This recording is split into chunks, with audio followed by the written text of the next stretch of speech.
Hello and I welcome you all to world affairs. मैं हूं Prashant Dhawan. Now recently China की तरफ से एक ऐसी स्टेटमेंट आई है जिसको सुन के पूरी दुनिया शॉक्ड है। चाइना ने यह कह दिया कि करीब 14-15 देश है, इनकी एग्जिस्टेंस, इनका वजूद हम मानते ही नहीं है, क्योंकि इंटरनेशनल लॉ के हिसाब से इन कंट्री को एग्जिस्ट नहीं करना चाहिए। यहाँ पर आप देख पाओगे एक्स सोवियत स्टेट यूएसएसआर के टूटने के बाद जो देश बने हैं, इनका कोई एक्चुअल स्टेटस है नहीं as a country international law के हिसाब से। ना यहां पर मैं बता दूं, ये स्टेटमेंट दुनिया भर में डिस्कस करी गई, इस पर बहुत न्यूज़ बनी है, चाहे भारत हो, यूके हो, यूएसए हो।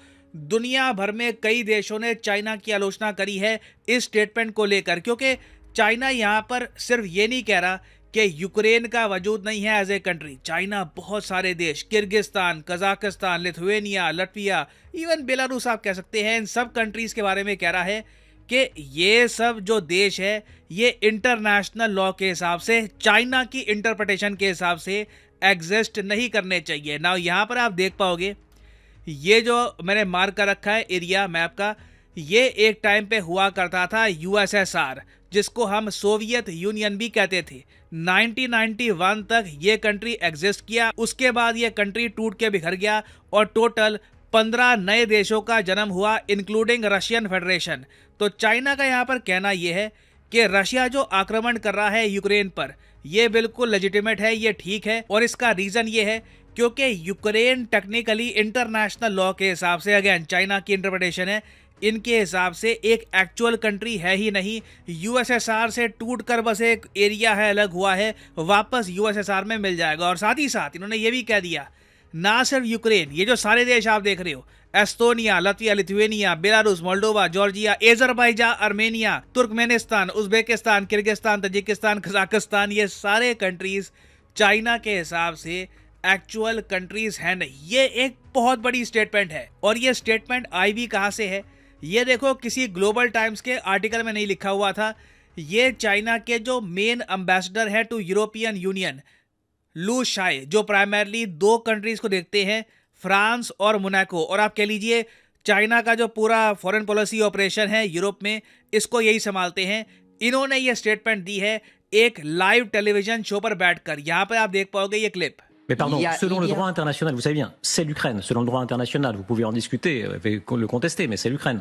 Sur le droit international, même ces pays ex-Union soviétique, ils n'ont pas le statut, comment dire, effectif dans le droit international, parce qu'il n'y a pas d'accord international pour concrétiser leur statut d'un pays souverain. अब ये जो statement थी जो Chinese diplomat ने कही है, ये बिल्कुल गलत है। यहाँ पर लिटरली चाइना की तरफ से झूठ बोला गया है। अभी आपको बताऊंगा ये झूठ क्या है, मगर ये जान लो, लू शाय एक बहुत ही ज़्यादा कंट्रोवर्शियल डिप्लोमेट है चाइना के। जब कोविड-19 बिल्कुल पीक पे था, चाइना पे काफ़ी आरोप लग रहे थे कि इन्होंने प्रॉपर तरीके से पेंडेमिक को कंट्रोल किया नहीं, अब दुनिया सफ़र कर रही है, तब ये काफ़ी बार यूएसए पे आरोप लगाते थे। इनका मानना ये था कि ये पेंडेमिक यूएसए से स्टार्ट हुआ है, और आप कह लो ये चाइना के एक बहुत बड़े वुल्फ वॉरियर डिप्लोमेट है। वुल्फ वॉरियर डिप्लोमेसी जो है, ये शी जिनपिंग के अंडर बहुत ज़्यादा अग्रेसिवली फॉलो करी गई है। इसके अंडर क्या किया गया है कि चाइना की सरकार ने अपने राजदूतों को यह कहा कि देश के सम्मान की रक्षा करो, अग्रेसिवली बात करो। कोई तुम्हें अगर एक बार पुश करता है, तुम वापस 1000 बार पुश करो। और तुम यहाँ पर इंस्पिरेशन ले सकते हो वुल्फ वॉरियर 2 मूवी से। एक मूवी आई थी चाइना की, वुल्फ वॉरियर 2। ये मूवी चाइना ने बनाई है, और इस मूवी में आप समझ सकते हैं चाइना को दिखाया है कि बहुत ज़्यादा महान देश है और यूएसए से ये देश लड़ता है वगैरह। तो इसी स्पिरिट के साथ ये स्टेटमेंट देते थे, मगर यहाँ पे ना ये फंस गए हैं, क्योंकि पहली बात तो इन्होंने ये कह दिया कि ये जो 14 देश है रशिया के आसपास, इनका कोई एग्जिस्टेंस नहीं है। फिर इन्होंने ये कह दिया कि यूएसएसआर के टूटने के बाद कोई इंटरनेशनल लॉ में ट्रीटी साइन नहीं हुई जिससे हम माने कि नए देशों का जन्म हुआ है। अब ये कह करना इन्होंने ऑलमोस्ट ये इंडिकेशन भी दे दी है कि चाइना रशिया को as a country, as an independent country नहीं मानता, क्योंकि जब यूएसएसआर टूटा था उसके बाद ही रशियन फेडरेशन जो कंट्री है 1991 में, ये दुनिया के सामने आया। और आप देखोगे बहुत सारे अमेरिकन जर्नलिस्ट हैं, वो इस बात को पॉइंट आउट करके आप कह लीजिए कोट एंड कोट मजे ले रहे हैं चाइना से। तो क्या आप यहाँ पर ये कहना चाहते हैं कि रशिया का भी एग्जिस्टेंस है नहीं, रशिया भी प्रॉपरली एक कंट्री बना नहीं है इंटरनेशनल लॉ के हिसाब से? मगर देखिए रियलिटी ये है, चाइना बहुत ही बड़ा झूठ बोल रहा था इंटरनेशनली मीडिया के सामने। ऐसा नहीं है कि कोई रिपोर्ट पब्लिश हुई है, कोई स्टेटमेंट है आपके सामने है, ओपनली मीडिया के सामने झूठ बोला गया। और झूठ ये है कि कोई ट्रीटी नहीं है यूएसएसआर के टूटने की। देखिए यूएसएसआर जब टूटा था उसके बाद साइन हुए थे बेलोवीजा एकॉर्ड्स।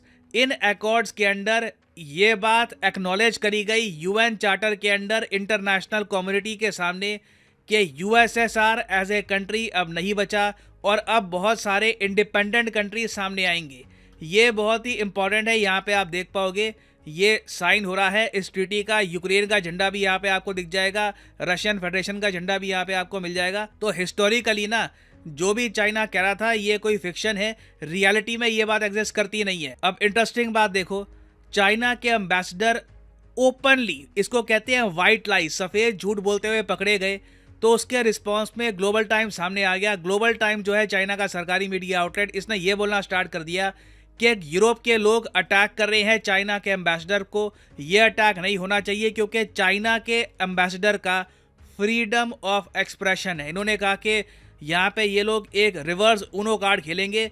जो चीज़ यूरोप काफ़ी बार कहता है फ्रीडम ऑफ एक्सप्रेशन, वही चाइना यूज़ करेगा इनके अगेंस्ट कि जैसे तुम्हारा फ्रीडम ऑफ एक्सप्रेशन है हमारा भी फ्रीडम ऑफ एक्सप्रेशन है। बट यहाँ पर देखो प्रॉब्लम ये है कि चाइना बिल्कुल एक झूठी बात कह रहा था और इसकी वजह से बहुत सारे जो रशिया के आसपास के देश है इंक्लूडिंग कजाकिस्तान, किर्गिस्तान, ये भी बहुत ज़्यादा गुस्सा है चाइना से। और इवेंचुअली देखो चाइना पर प्रेशर इतना बन रहा था क्योंकि अगेन अचानक से 14 कंट्रीज प्रेशर डाली थी चाइना पर कि आप हमारा एग्जिस्टेंस एक्सेप्ट ही नहीं करते। आपने एक नई थ्योरी बना दी है कि हम कभी आज़ाद नहीं हुए थे।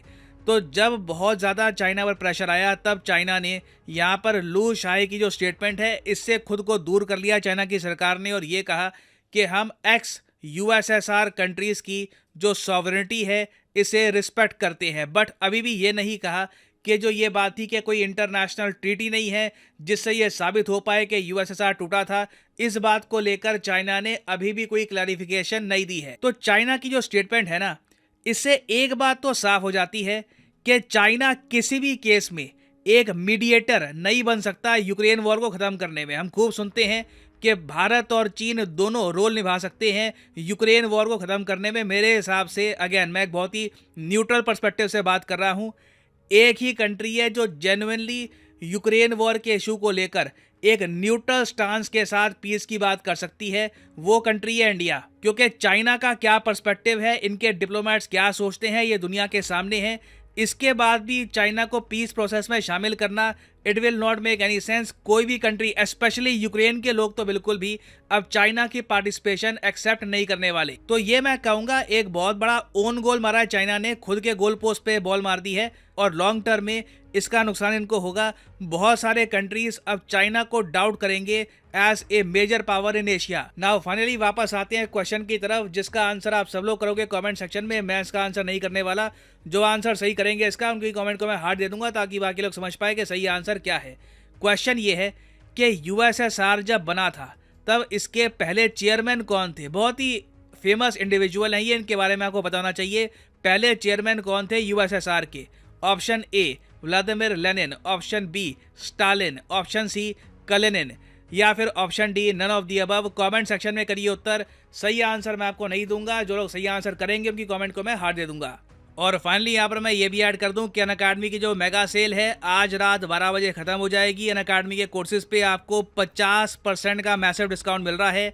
ये डिस्काउंट आज रात मध्य रात्रि को हो जाएगा ख़त्म।